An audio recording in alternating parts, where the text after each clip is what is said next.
ஒரு phone call ஒரு வாழ்க்கையை காப்பாத்தவும் முடியும், அதே நேரத்துல கோர்ட்ல பெரிய எவிடன்ஸாவும் மாறலாம்.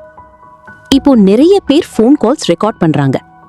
சிலர் த்ரெட்ஸ் காரணமாக, சிலர் மணி டிஸ்பியூட்ஸ் காரணமாக, சிலர் ரிலேஷன்ஷிப் ப்ராப்ளம்ஸ் காரணமாக. ஆனா ஒரு முக்கியமான கேள்வி, கால் ரெக்கார்டிங் கோர்ட்ல வேலிட் எவிடன்ஸா? சில சிச்சுவேஷன்ஸ்ல ஆம். பர்டிகுலர்லி த்ரெட்ஸ், சீட்டிங், ஹாரஸ்மெண்ட், மணி டிரான்சாக்ஷன்ஸ், இப்படி இம்பார்ட்டன்ட் விஷயங்கள் இருந்தா கால் ரெக்கார்டிங் யூஸ்ஃபுல் எவிடன்ஸா கன்சிடர் பண்ணலாம். ஆனா இன்னொரு important point, edited audio, fake voice, manipulated recording இருந்தா அது பெரிய ப்ராப்ளம் ஆயிடும். அதனால எந்த ரெக்கார்டிங்கையும் ஒரிஜினல் ஃபார்மேட்ல சேஃபா வைத்திருக்கணும்.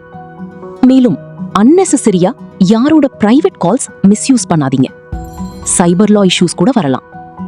இம்பார்ட்டன்ட் அட்வைஸ், சீரியஸ் இஷ்யூ இருந்தா ஆடியோ மட்டும் நம்பாமல் டாக்குமெண்ட்ஸ், சாட்ஸ், பேங்க் ப்ரூஃப் எல்லாமே சேஃபா வைத்துக்கோங்க.